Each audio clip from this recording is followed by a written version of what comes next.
This is my first quote. Enkidu, my brother whom I loved, the end of mortality has overtaken him.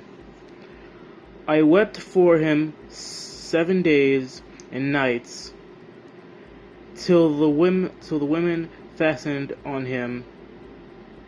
Because of my brother, I am afraid of death. Because of my brother, I stray through the wild wilderness and cannot rest. And this is my second quote. How can I be silent? How can I rest? He is dust, and I too shall die and be laid in the earth forever.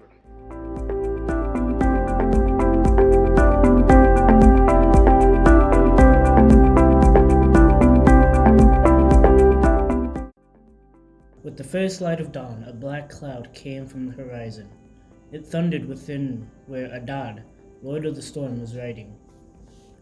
While the day may look like it might be good, there is always a chance of the day getting worse. One whole day the tempest raged, gathering fury as it went. It poured over the people like the tides of a battle. The man could not see his brother, nor the people be seen from heaven. Some days are so bad that you can't recognize your own friends or family. I chose the first quote because, honestly, it kinda just represents my life, cause I might be thinking like, today's gonna be a good day, but then like, something or someone will ruin it. For the second quote, I chose it because some days are just so bad for me. It's like, I kinda just don't recognize anyone.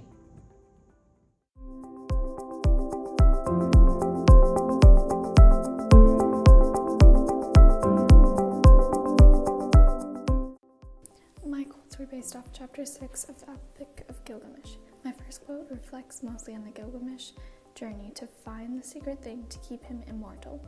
The secret thing turns out to be a flower-like thing, almost like a rose. Where he first grabs the plant, it will wound his hand for a while. He eventually got the plant that will soon be able to restore his youth of a young man. My second quote shows Gilgamesh showing up to the strong-walled city, where he finds Durst, the fair man who makes Gilgamesh climb the brick wall to see the foundations the 7 men were supposed to lay.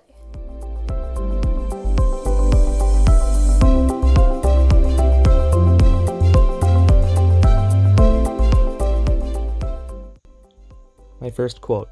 The heroes, the wise men, like the new moon, have their waxing and waning.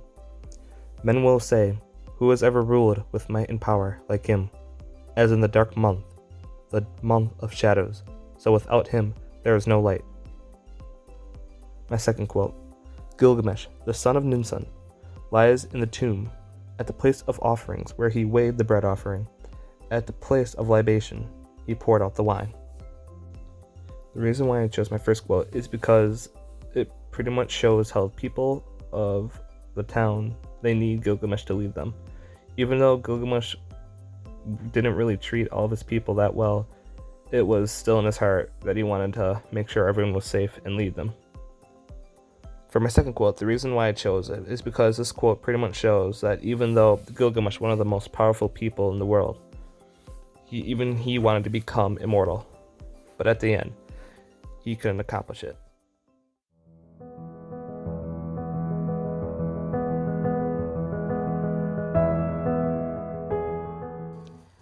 So my two quotes, one from The Search of Everlasting Life. Bitterly Gilgamesh wept for his friend Enkidu. He wandered over the wilderness as a hunter. He roamed over the plains. In his bitterness he cried, how can I rest? How can I be at peace? Despair is in my heart. What my brother is now, that shall I be when I am dead. Because I am afraid of death, I will go as best as I can to find Utnapishtim, whom they call the Faraway, for he has entered the assembly of the gods. My next quote from the Death of Gilgamesh is, in those days the Lord Gilgamesh departed, the son of Ninsun, the king, peerless, without an equal among men, who did not neglect Enlil his master. O Gilgamesh, lord of Kalab, great is thy praise. So I chose the first passage because it shows importance due to Gilgamesh showing his sadness for his friend, as well as the pain that he feels. And he mentions that he will follow him when he dies as well. However, being afraid of death, he mentions that he will rather follow the path of the gods. And the second quote I chose because the passage in the book shows significance due to the great Gilgamesh passing away. It technically just explains his death and showing what he has left before and what is yet to come after his death.